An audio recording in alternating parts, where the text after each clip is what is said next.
I greet you in Lord's holy name. We'll continue our study from Book of Ezra. I think for many of them it's a challenge to give time for the series. And I requested friends to pray and then lead. I don't know whether, right. Anu could not join, it seems. Baselvin? Yes, Anna. Okay, why don't you pray? Because Anu from Ranchi is supposed to pray. I think she has yet to come. Okay, Anna. Yes, sir. Yeah, sure. Our gracious Heavenly Father, we want to thank you and praise the Lord for this time. And thank you, Lord, that once again we are able to meet together and ready to listen to the Word of God, Lord. And even as we study the book of Esther, Father God, we pray that, Lord, the what may grant the wisdom to Billion and to Lord lead us in the study, and let all the insights that we are going to listen, Lord, shall also be beneficial to us, Father. Lord, we pray that all those who are planning to join shall also join us as early as possible. And Lord, we pray for all the challenges before them. Lord, many of them are, Lord, facing the internet problem. Lord, you be with them and bless them and help them, oh Father, to, Lord, overcome all their data connections issues, Father. Lord, we commit this day in thy hand, that the Holy Spirit, God, may really be upon each and every one of us. Open our eyes, open our ears, and help us to listen to the word of God. In Jesus' name we pray, oh Father. Amen. Amen. Amen. Thank you so much, Baselvin.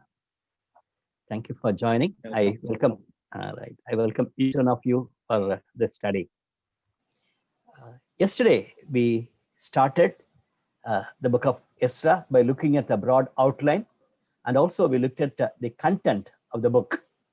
We could see that first 6 chapters talk about under Zerubbabel, the first group came out from Babylon, and they could start the temple construction. And in the chapter, we could see that the construction was over. In 7th chapter onwards, we could see that second group of people came with Ezra, and they could build the nation, the community of God's people. That's what we saw. We looked at the comparison between exile with Exodus. That was a good study because Old Testament has these two things, Exodus and exile. And we know that it is the clearly an exhibition of mighty acts of God. It is God's doing. Though people are involved in that, it is mighty acts of God.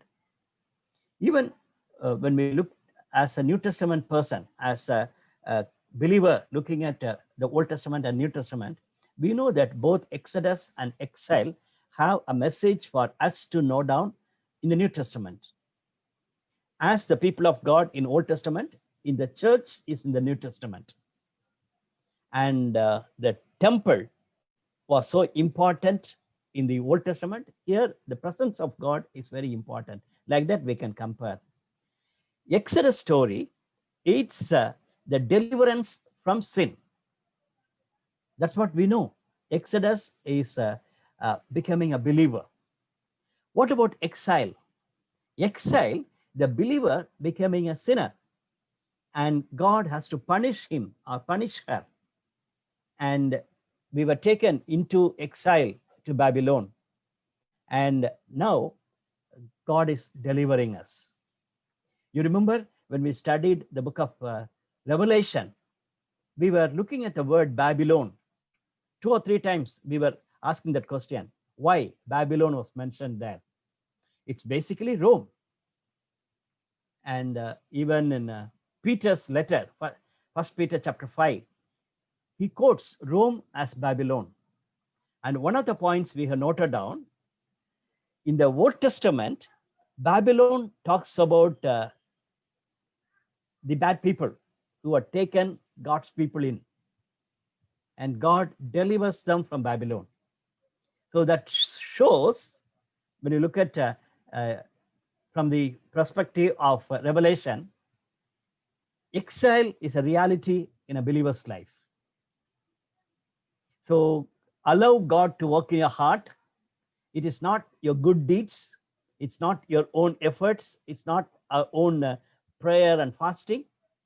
All are important. We need to lead a holy life, and we need to make a commitment. At the same time, it is an act of God. God promises, and God fulfills that promise. That's what we saw yesterday in exile. In the first chapter, we saw the degree given by King Cyrus was very important in the fulfillment of the prophecy given by Jeremiah. The king has allowed the people of God to go and to construct the temple. And the response of the people and leaders also were highlighted in chapter 1 and chapter 2. We saw that the sovereignty of God and God's act is very important, and man's response is also equally important. So yesterday we saw that it is in the historical event of Ezra, we need to compare with our own life story. We have a story to say. We have a history. History is nothing but God's story in our life. His story, that's history.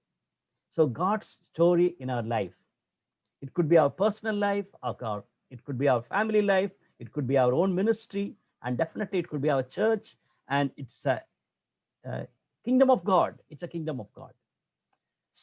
There we see that a Gentile king by name, the King Cyrus the Great, could allow the people to go and construct the temple, and God's people responded it. They didn't take it lightly. They took their part seriously, and that's what we have seen yesterday. Today, we are going to look at 4 chapters, as I said yesterday. The focus is on construction. It starts with construction of the altar. It's very important that we are going to look at in 3rd chapter. And then the construction of the temple foundation that we see in chapter 3. The word construction is a very important word. This is going to be one of the main message today. In fact, the first question I am going to ask this evening is, am I interested in construction or am I interested in destruction? I know that most of you are young people, and for young people, destruction is an exciting thing. For example, if your parents will say that we will destroy this house and construct a new bungalow, or we'll construct a big flats, and you'll be excited to destroy. If you can keep 10 people, maybe in 2 days' time, in 1 week's time, they can destroy the whole building. And now with the JCB, in 1 day's time, you can remove the big building completely, destroy it. And we are excited to destroy, but construct, wow, it's very big challenge. And especially after having a big temple, and now it was destroyed, and now they have to construct a new temple, means that's going to be a big challenge. The quality part and the architect and the whole atmosphere, everything is important. So today I'm going to take this example in many ways. We are all involving in constructing. We are constructing our own character.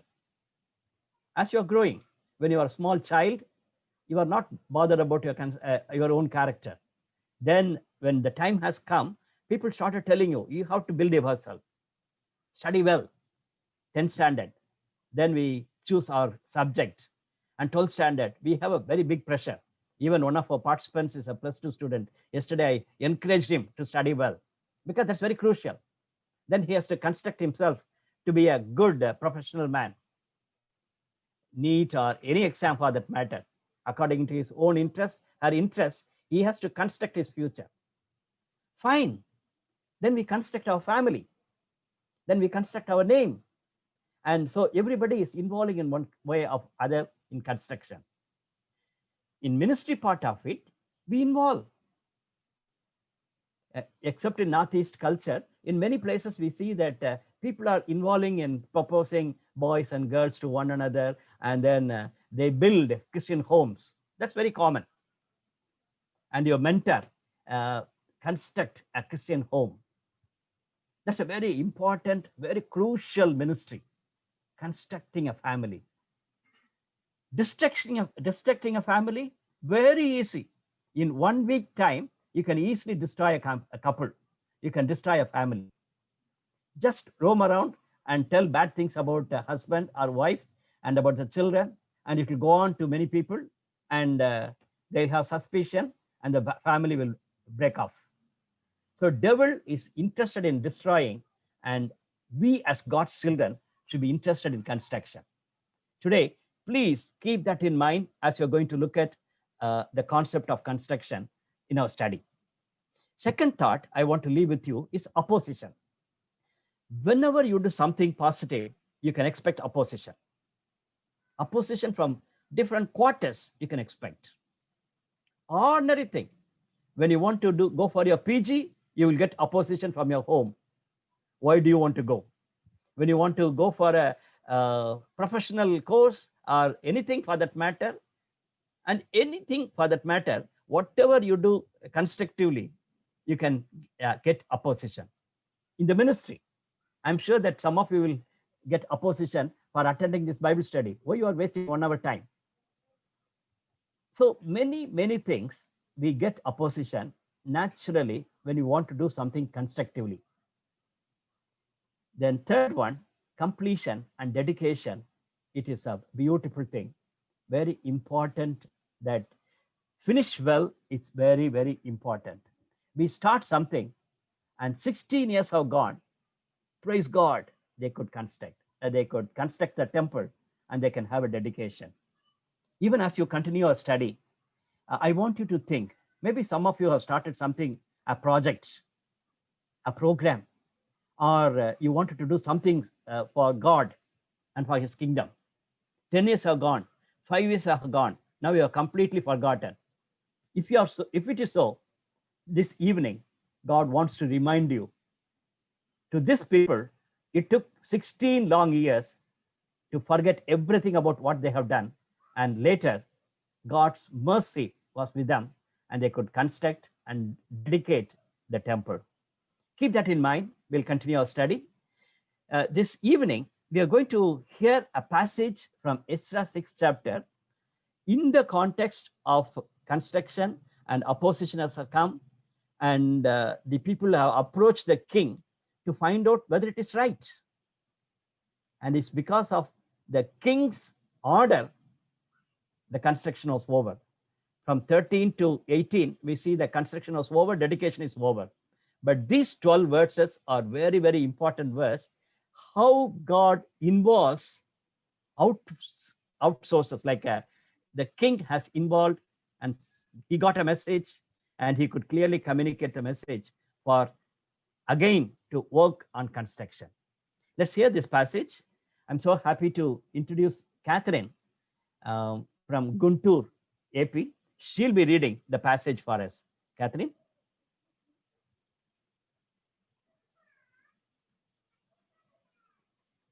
Catherine?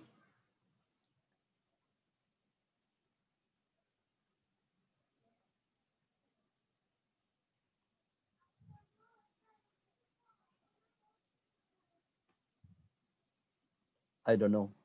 She has some challenges. Catherine? She was ready.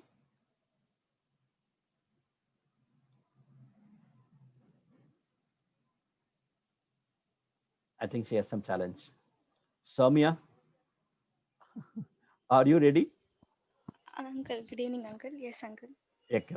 Why don't you read chapter 6, verses 1 to 12? I think Catherine has some challenges. Okay, Uncle. Reading from the scripture, Ezra chapter 6, verse 1 to 11. King Darius then issued an order, and they searched archives stored in the treasury at Babylon. A scroll was found in the citadel of Ecbatana in the province of Media, and this was written on it. Memorandum. In the first year of King Cyrus, the king issued a decree concerning the temple of God in Jerusalem. Let the temple be rebuilt as a place to represent sacrifices, and let its foundations be laid. It is to be 60 cubits high and 60 cubits wide, with three courses of large stones and one of timbers. The costs are to be paid by the royal treasury. Also, the gold and silver articles of the house of God, which Nebuchadnezzar took from the temple in Jerusalem and brought to Babylon, are to be returned to their places in the temple in Jerusalem. They are to be deposited in the house of God. Now, now then, Tattenai, governor of Trans Euphrates, and Shethar Bozenai, and you other officials of that province, stay away from there. Do not interfere with the work on this temple of God. Let the governor of Jews and the Jewish leaders rebuild this house of God on its site. Moreover, I hereby decree what you are to do for these elders of the Jews in the construction of this house of God. Their expenses ought to be fully paid out of the royal treasury from the revenues of Trans Euphrates, so that the work will not stop.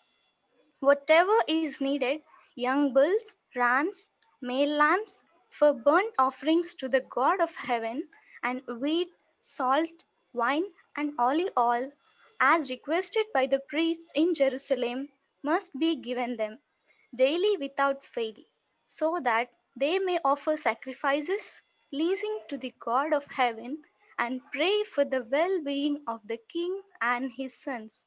Furthermore, I decree that if anyone defies this edict, a beam is to be pulled from their house, and they are to be impaled on it. And for this crime, their house is to be made a pile of rubble. May God, who has caused his name to dwell there, overthrow any king or people who lifts a hand to change this decree or to destroy this temple in Jerusalem. I, Darius, have decreed it. Let it be carried out with diligence. Here ends the reading. May God bless these few words. Thank you so much, Soumya. It's a lovely reading. I appreciate that. Let's start from chapter 3. When you look at chapter 3, we see that the construction of the altar is highlighted in first 6 verses. My dear brothers and sisters, right from Genesis 12 chapter onwards, we see that the people of God started constructing the altar by looking at their ancestor, Abraham. Abraham was called by God. When he left one place and when he entered into another place, we can see the first thing he did was constructing an altar. That was a habit of the people of Israel. So now take time. Even now, we see that after they came back from exile, the first thing they did was building an altar. What does it mean? Our non-Christian friends, they have a room in their own house, and they call it as their room for the gods, and they keep all the idols there. And for some of them, it may be a small place. For some of them, it could be a large room. Even in Chennai, when we were there, we could see that people who stay in the platforms, they kept a small place. I have seen keeping in some idols and keeping a flower or something like that. For them, that is an altar. I'm not talking about such a prayer room or altar in a house. If it is needed, you can have it. Praise the Lord. In one of my relatives' house in Chennai, I have seen that they keep a nice room in their flats as an altar. That's a prayer room where they can go and pray and meditate. And even one of our relatives in Madurai, he's basically a pastor, but he keeps a small altar in his house. Lovely to see. Something like an altar in a church, he keeps it in house. Some people believe in that. But my point here is, where is your altar? Where you can worship the Lord, where you can offer your thanksgiving.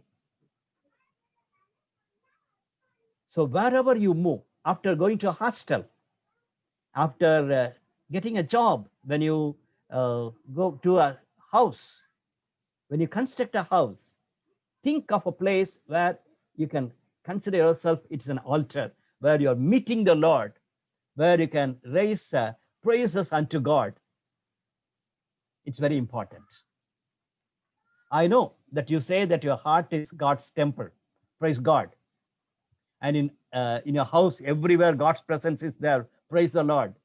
But you need to have a place where you can make yourself closer to God. Your time with God is so precious. Think of it. And there we see that in the first 6 verses, they constructed this altar. 3 points I wanted to highlight in this passage. Number one, in one accord, they assemble together. That's the biggest challenge we have in our churches and in our organizations. I have involved in some of the property committees. And by the way, Selvin Prabhu was my boss. He was the chairman for the property committee when I was involving in the committees. So there are many people who are involving in property committees, in the churches and in organizations. And it's not only in national level or in a bigger level, even in smaller level, we could see that the biggest challenge is people meeting with one accord is a challenge. The pastor will say one thing, committee members will say another thing. And if it is a committee, one committee member will say that it's very important to have a big hall where 500 students can meet. And other committee members will say that it's a foolishness. We will have a smaller hall where only 50 people can stay, but we'll have it as a AC room. Instead of having a big hall for 500 people, we will have a smaller seminar hall with 50 people. That is important for our need. Finished. And they cannot have a bigger hall or a smaller hall because they don't have oneness of mind. God will bless people when they meet in one accord. Devil is interested in dividing people and God is interested in uniting people. My dear brother and sister, as you are part of a committees, as you are involving in building buildings in your churches and organizations, work for unity, work for one accord. Very important, very important. I know most of you are young people, and as you have projects, as you have many programs planned, and as you wanted to have constructive things to do, look for unity, Christian unity. Second point, we know that Zerubbabel is a leader of Jews who came back with their commitment to come and construct the temple. So Zerubbabel's name was the first one. But when you look at the altar, we know that the high priest Joshua took leadership. In chapter 3, verse 2, we see that. What do I underline? If you are responsible in one thing, you have to do it. For example, if you are the treasurer, you are responsible to take care of the accounts. Don't simply say that secretary will read my report, president will read the report. You are treasurer, and that's your responsibility. And Joshua could give leadership to construct the altar because that's a responsibility of the priest. And as a high priest, his name should be prominent. In these days, I see that such a commitment is lacking. We say that all will take responsibility and nobody is ready to come forward. And other way around, I see that when everything is going fast, nice, then I'll be in the prominent position. I'll say that, okay, I will lead. If some problem comes, I'll run away. And I will simply blame the general secretary, or I'll simply blame the pastor. I'll simply blame the pastorate committee. And others, I'll put it on others' name and say that, no, I'm not involved in that. My dear friends, especially my young friends, be careful. When you are a project, when you are doing something, when you are constructing something, go and take responsibility. Stand there. Even if it is a failure, accept that responsibility. In that way, for me, one of the classical example is Dhoni. And CSK has lost. This is the first time they're losing. And the way in which he spoke on our Sunday after the last match, it's amazing. He is straightforward and he could accept the failures. He was not simply blaming others. And I really admire him. When things go bad, he will take responsibility. And everything is fine. When he takes a cup, he will give it to others and he will hide himself behind other players. Classical example from a secular leader. I'm very much impressed, not only with CSK's captain, he is our former captain, Captain Cool, and a great example. My dear brothers and sisters, how many of our bishops, how many of your leaders are like Dhoni? When everything is going down, taking responsibilities. And when everything is fine, giving credit to others. That's a very good practice. Young friends, have some great role models like that. Third point, in obedience to the law. That's what we read that. According to Moses' law, they have done it. They're not simply saying that now only we have come back from Babylon. We cannot think of Moses' law. And we don't want to look at the Bible. That's very old, 500 years old Bible. Why do you want to look at Moses' law? Now we will see what our forefathers said and let Joshua do it. According to that, we can do it. No, they wanted to obey God's word. They kept Moses' law seriously. My brothers and sisters, how many of us take spiritual things spiritually? And now we say that our time has changed, so we can give bribe. And we cannot follow Bible fully in our projects, in our programs. We will take it lightly. And honoring God's name and things like that, we will use it, but we won't do it. Be careful, be careful. Let me go forward because we have to go a long way. Verses 7 to 10, we see that they took initiative to get the quality wood. That reminds us about Solomon's temple. Solomon also did the same thing. He sent for a quality timber, and with that they constructed. Verse 7 talks about it. That's one point I just wanted to tell you. Many of us are not committed to do our best. When you are responsible, we want to do a good job. Fine. You know that good is an enemy of the best. I want to do my best in constructing this one. Not a good job, best thing. And that's what we read from this place, in this passage. Then weeping and joyful shout. As you look at that, the elderly people were weeping because they could reconstruct the temple. And most of them are young because 70 years have gone. And they were heard about what has happened 70 years back. And they were talking about Solomon's temple. But now they are so joyful that they are involved. I'm sure that they might be screaming and shouting and all sorts of sound. That's what we read in 3rd chapter in the end. People could not differentiate between weeping and shout of joy. Opposition in 4th chapter. As I said earlier, when something is happening, you can expect opposition. We give credit to the devil because devil is very active in bringing opposition. It's more than that. Not simply blame this fellow, devil. And there are many reasons for opposition. That's what I wanted to tell you. Even when you look at chapter 4, we see that Samaritans, that's what we hear clearly, they came and told that we will also build with you. Allow us to build the temple.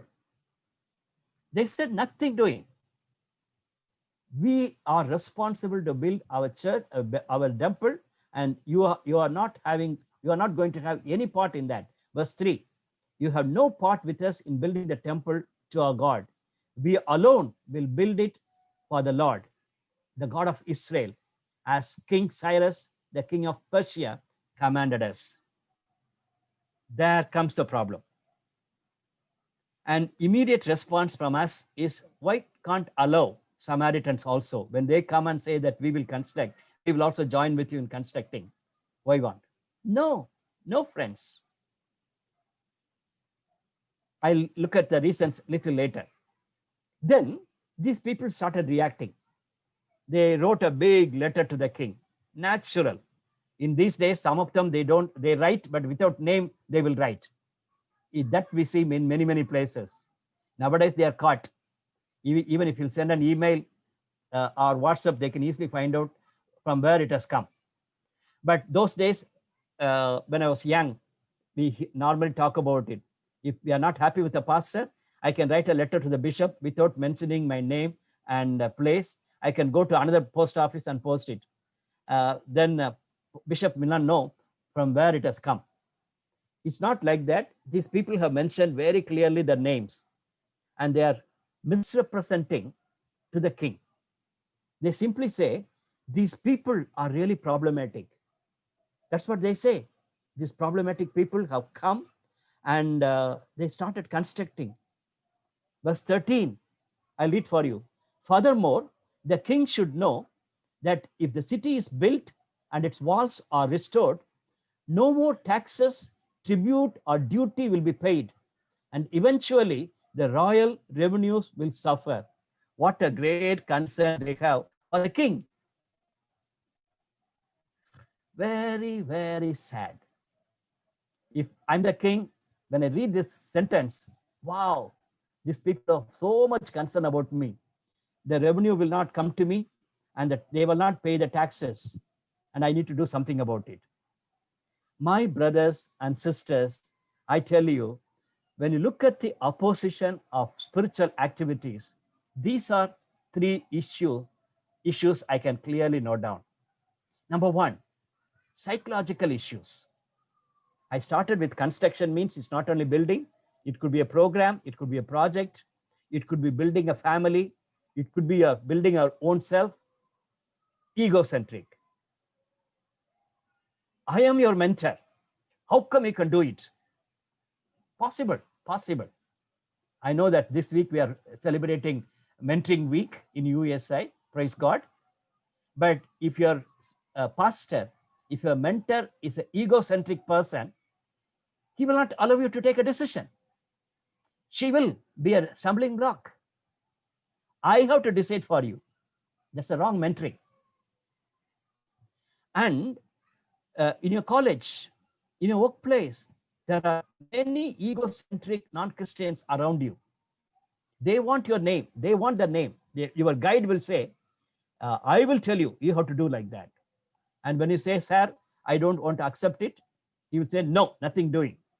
You have to do it because you are not respecting my name. You are not allowing me to part of you.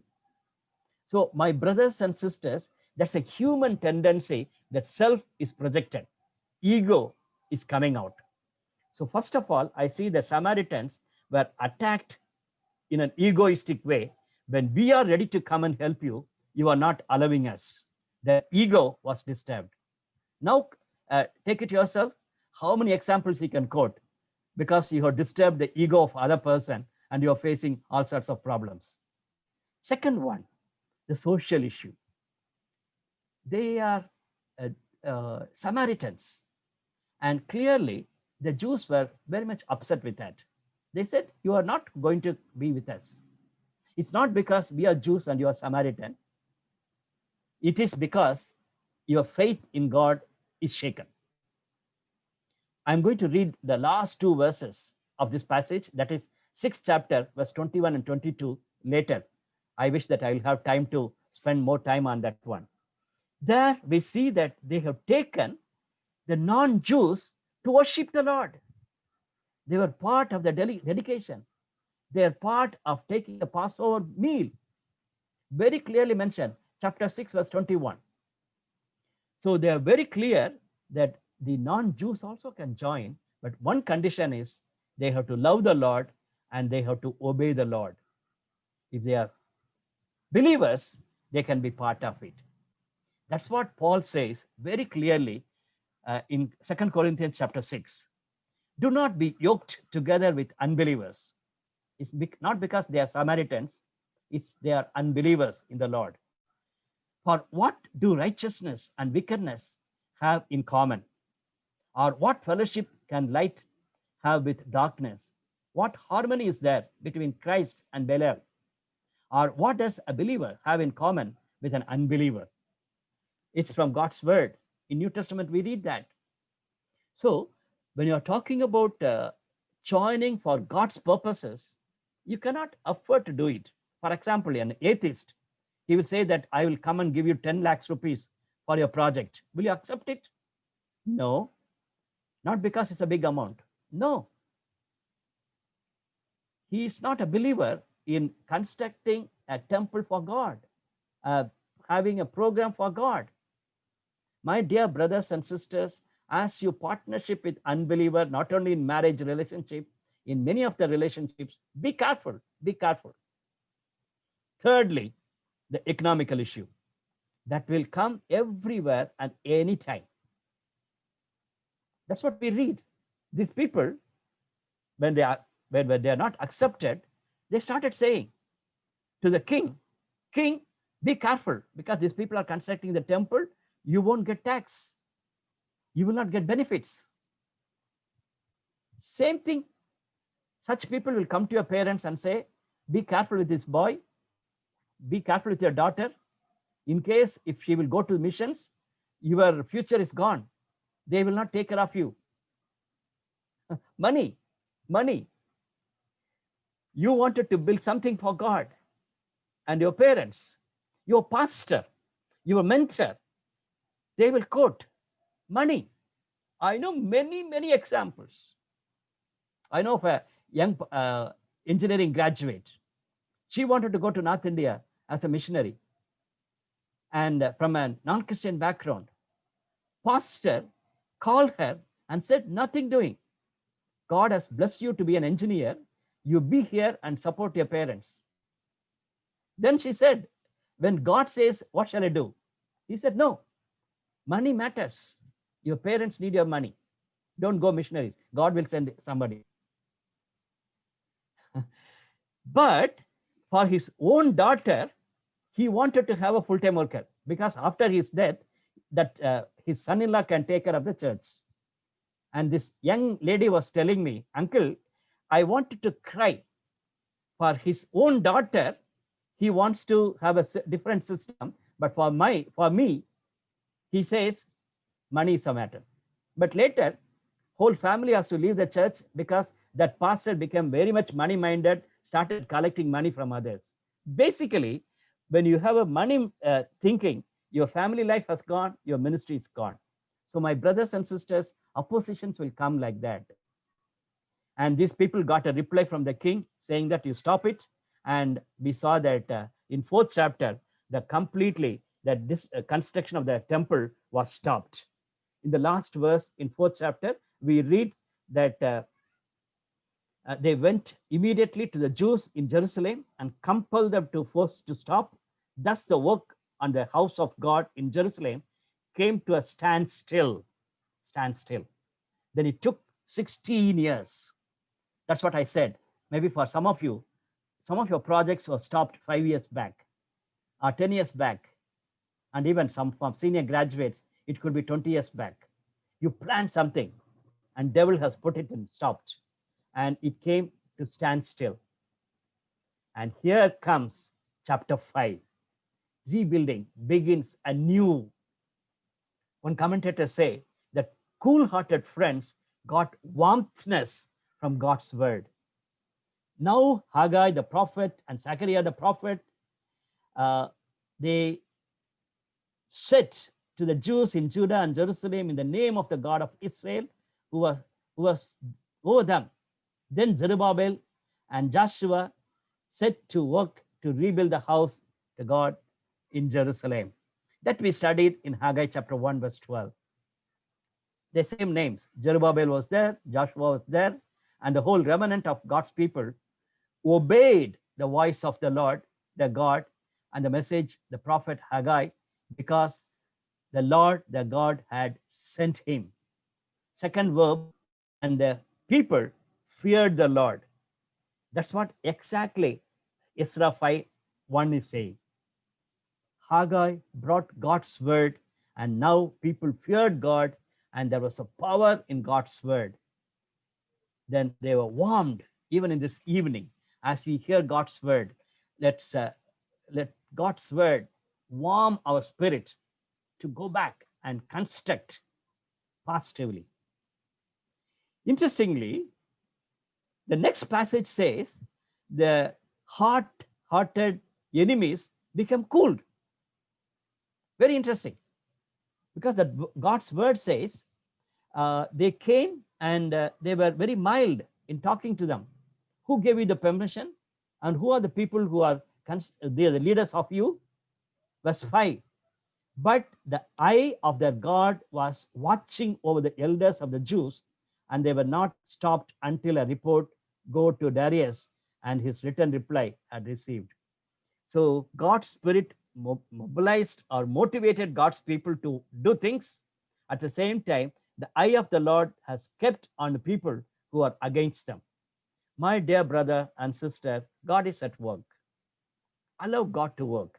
We do not know. Sometimes God completely stops. And sometimes God does miraculous things in your life and through your life. Chapter 6. First 12 verses, we see that the king has sent back the reply. He has certified, saying that what they're doing is right. Because first 2 verses, we can see that there was a search and there was a scroll found there, and there they have seen very clearly the first year of King Cyrus. That's what now Soumya read for us. Very clearly we could see that it was written by King Cyrus, and how to do it, and who will do it, and he will support the full project. It's clearly mentioned. And not only that, in verse 8, moreover, I hereby decree what you are to do, these elders in the Jews of construction the house. Their expenses should be met fully. In the previous letter, they wrote to the king saying that, Lord, my king, you will not get taxes because of these people. But here the king writes to the leaders, to the enemies, saying that, don't worry about my tax, you pay from our tax. You give them what all they need for the daily needs. It is God's doing. Maybe sometimes we think that, no, God will not answer our prayers. No, you have to wait patiently. It's a miracle that God does things for you. That's wonderful to see that. Right.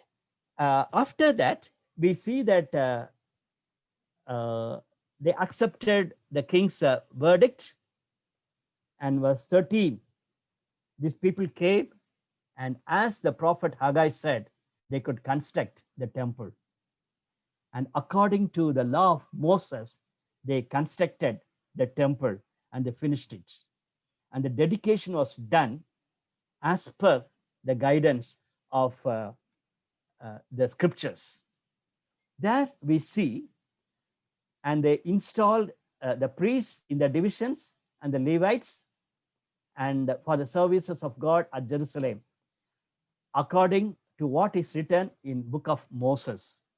Not only constructing the altar, even in service, they kept the order in a proper way.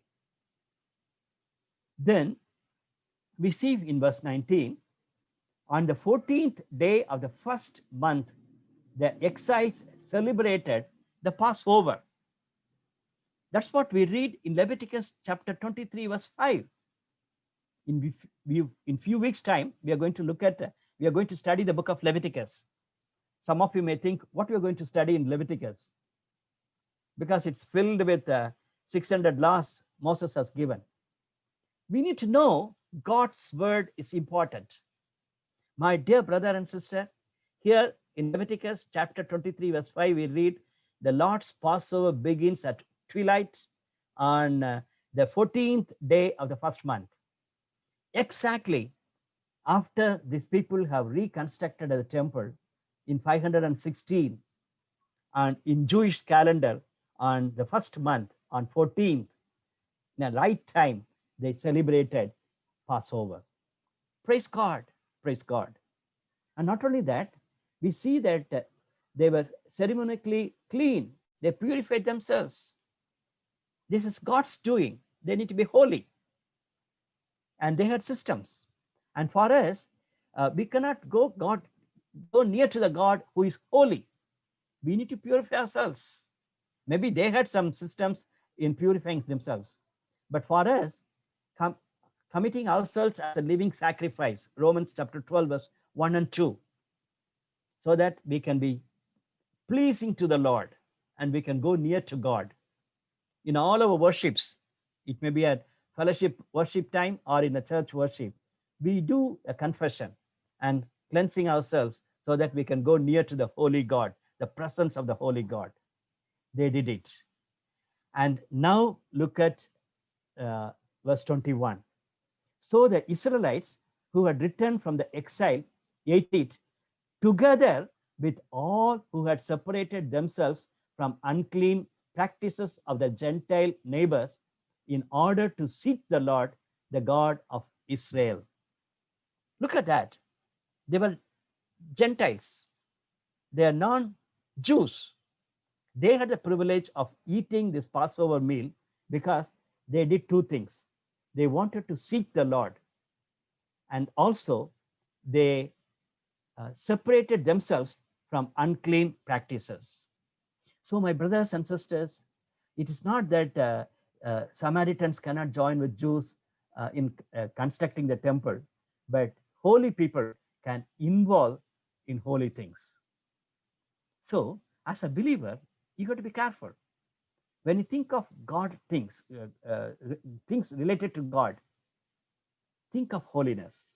Don't play with God. And when you think of your holy life, how you can think of marrying an unbeliever? Not at all. When you think of constructing some positive things for God, be careful. Don't join with unbelievers. At the same time, when people accept our God, and when they want to seek the Lord, when they wanted to leave the unclean practices, definitely we need to accept them. In these days, I see some peculiar people. They say that you have to change your name and you have to take baptism and all sorts of things they may, and put the pressure on non-Christian friends. And some of them are not at all happy keeping the same names. You have to change a biblical name. If your name starts with R, better you call yourself as Ruth. If your name starts with J, why don't you call yourself as John? Something like that. They want to Christianize by giving a Christian name. No, my friends. These are all outward things. Inwardly, these people have to seek the Lord, and inwardly, they have to leave the unclean practices of their own gods. If so, you need to include them in your fellowship.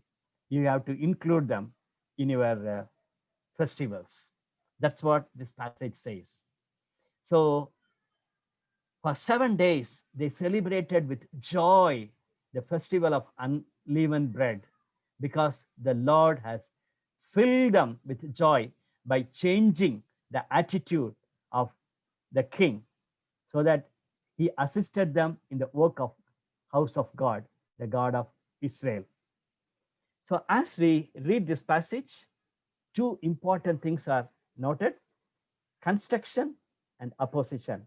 That's what I want to take time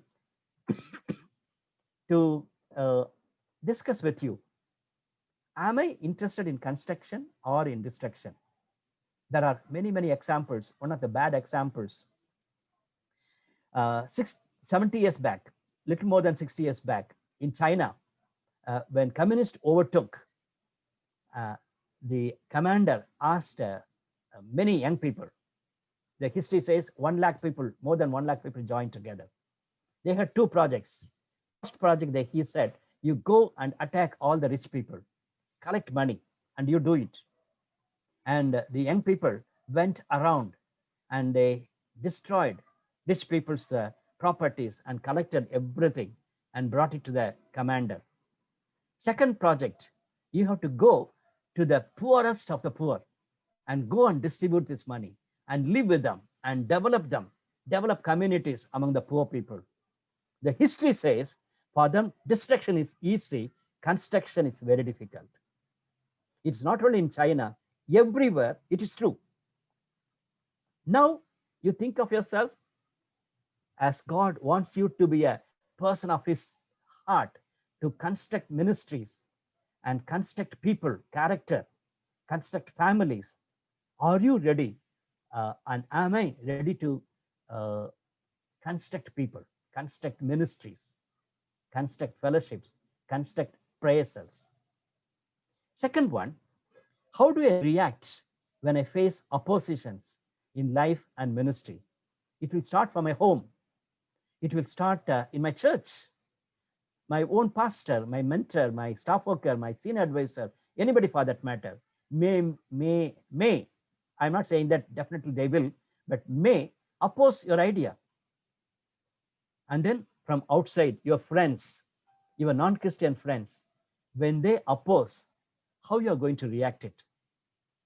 Are you going to say that, no, I will run away with that one? Or are you ready to face your convictions and your commitment? Third question, all of us are involving in building God's kingdom in one way or other. It is not only in speaking in a church, preaching and teaching is not the only ministry of building God's kingdom. There are many, many ways. Everybody is involved in building God's kingdom. How do you contribute towards building God's kingdom? Think of it. God bless you.